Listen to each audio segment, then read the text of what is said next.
مجھ سے ہی غلطی ہو گئی ہے، اپنی غلطی کا اعتراف کر لینا۔ آپ دیکھیں کہ جو لوگ مسلمان ہوتے ہیں ان کا کتنا بڑا ان کو ریوارڈ دیا جاتا ہے کہ ان کے پچھلے سب گناہ معاف ہو جاتے ہیں۔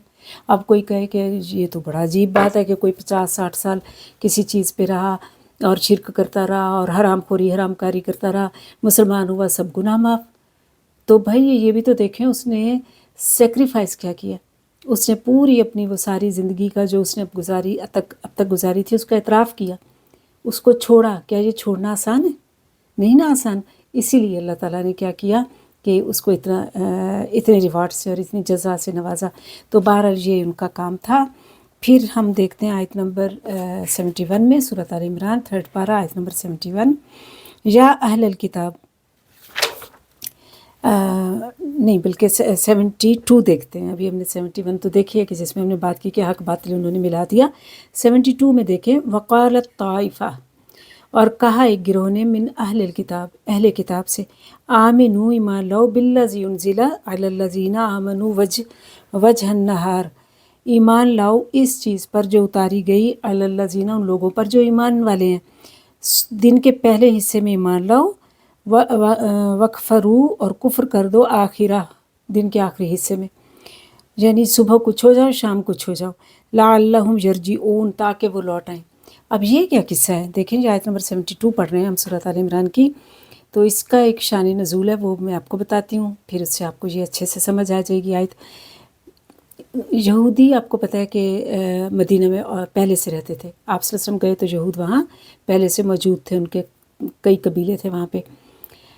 اب وہاں پہ، اور ان کی بڑی منوپلی تھی، ان کا بڑا روب تھا، ان کی بڑی جیسے چتراہٹ تھی وہاں پر، ہاں، کہ وہ پڑھے لکھے لوگ ہیں، دیندار لوگ ہیں، ان سے لوگ باتیں پوچھا کرتے تھے۔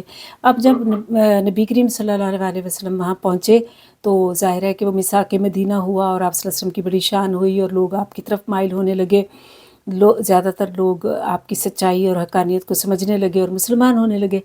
اب انہوں نے سوچا اب ہم کیا کریں، یہ تو بڑی مصیبت ہو گئی ہے کہ یہ لوگ اسلام کی طرف جا رہے ہیں۔ تو انہوں نے کیا کیا کہ اپنے لوگوں کو کہا کہ ایسے کرتے ہیں کہ ہم جھوٹ موٹ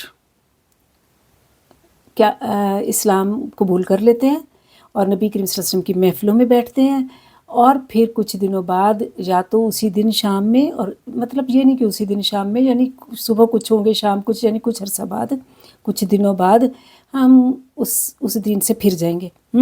اس سے لوگوں کو ایک موٹیویشن ملے گی کہ دین سے پھرا بھی جا سکتا ہے، نمبر 1۔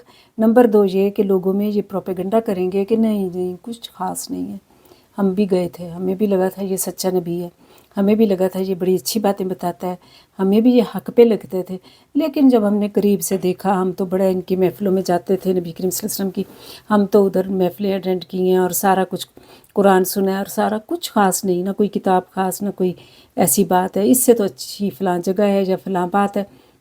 اس طرح کر کے لوگوں میں بد دلی پھیلائیں گے، کنفیوژن پھیلائیں گے، بد دلی پھیلائیں گے، اور وہی بات ہے شک پھیلائیں گے، ہے نا۔ تو یہ اس لیے پھر یہ آیت اتری کہ ان کی اللہ تعالیٰ نے ان کی سازش کھولی کہ یہ جو ہے، یعنی جو لوگ قرآن پر ایمان لاتے تھے اور نبی کریم صلی اللہ علیہ وسلم پر، اور پھر انہی کے بیچ میں یہ بھی شامل ہو جاتے تھے کہ ہم بھی بڑے ایمان والے ہیں، بڑے غور سے باتیں سنتے تھے، لیکن آپس میں کہتے تھے کہیں سچ میں ہی مسلمان نہ ہو جانا۔ یعنی یہ کون تھے؟ شعوری منافق تھے۔ آپ دیکھیے، ایک تو ہے نا کہ کوئی ایسے اسلام لے آیا، پھر وہ اس کے دل میں اسلام تو رہا نہیں، منافقت ہی رہ گئی، لیکن وہ پھر بھی خود کو اسلام پہ سمجھ رہا ہے، تو وہ تو ایک لاشعوری منافقت ہے۔ یہ شعوری منافقت، یہ داخل ہے، اسی لیے اسلام میں ہوئے تھے، کسی کاز کے لیے، کسی مقصد کے لیے، کہ صبح کچھ ہوں گے شام کچھ ہوں گے، دین کو متنازع بنا دیں گے اور لوگوں کو ڈاواڈول کر دیں گے۔ اور واقعی میں جو سادہ لوگ مسلمان تھے، یا جو نئے نئے مسلم ہوئے تھے، ابھی ان کی تربیت نہیں ہوئی تھی، یا جو جن سب کا ایمان تو بہت شروع سے ہی بہت ہائی لیول کا نہیں ہوتا نا، تو ایسے لوگوں کو یہ بہت جلد کنفیوژن میں ڈال دیا تھا انہوں نے، اور بد دلی سکھا دی تھی کہ نہیں اتنا کچھ خاص نہیں ہوتا، یہ کوئی خاص کتاب نہیں، یہ کچھ ایسی باتیں نہیں بتاتے، یہ تو ہمیں ٹھیک ہی نہیں لگتے، اس طرح کی باتیں، ہے نا۔ تو اب کیا تھا کہ یہ جو سازشیں تھیں یہ ظاہر ہے نیو مسلمس کو تو سمجھ میں نہیں آ رہی تھی، اور وہ بھی اس کا شکار ہو رہے تھے۔ وہ کہتے تھے ہاں بھائی یہ تو پڑھے لکھے لوگ ہیں، اگر ان کو یہ ٹھیک نہیں لگ رہا تو پھر ہم تو پھر کہیں بھٹک نہ جائیں۔ دیکھیں ہمیں بھی اگر کوئی پڑھا لکھا بندہ ہو، سمجھدار ہو، اس کو سمجھ بوجھ ہو، ہم اس کی بات کو، اس کی رائے کو ویلیو دیتے ہیں نا، تو اسی طرح وہ بھی ویلیو دیتے تھے۔ اور اس لیے اللہ تعالیٰ نے ان کی سازش کا پول کھولا۔ اور یہ جو ہمارے دین میں ہے نا مرتد کی سزا قتل ہے، وہ اسی لیے اسی وجہ سے ہوئی تھی۔ کیونکہ یہ لوگوں کو راستہ دکھا رہے تھے کہ اسلام میں چلے جاؤ اور پھر اس سے نکل آؤ، کوئی بات ہی نہیں ہے۔ تو پہلے ہی کہا گیا لا اکراہ فی الدین، کے دین میں کوئی زبردستی نہیں، نہ ہو مسلمان، کوئی زبردستی نہیں ہے۔ لیکن اگر مسلمان ہو گئے تو پھر یہ اس کو کھیل تماشا نہیں بنا سکتے، پھر اس سے نکلنے کی سزا جو مرتد کی سزا ہے وہ رکھی گئی ہے، اور یہ بات بتائی گئی۔ تو یہ آیت نمبر 72 میں اللہ تعالیٰ نے ان کی سازش کو بے نقاب کیا۔